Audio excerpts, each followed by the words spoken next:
और यहाँ पर आपको कराची से खबर दें, जहाँ मलीर पुलिस ने जराइम पेशा अनासर की तलाश में कॉम्बिंग ऑपरेशन किया, जिसमें जराइम पेशा मुलजिमान गिरफ्तार कर लिए।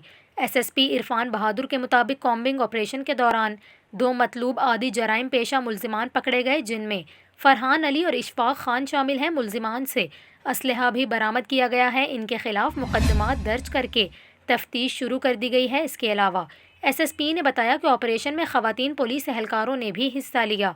दौरान ऑपरेशन बिन कासिम थाने की हदूद शाह टाउन और सिंधी घोट में मुश्तबा घरों की तलाशी ली गई और मुश्तबा अफराद की शनाख्त और कवायफ को भी चेक किया गया। SSP के मुताबिक कॉम्बिंग ऑपरेशन में 85 से ज़ायद घरों की तलाशी और 49 अफराद के कवायफ चेक किए गए।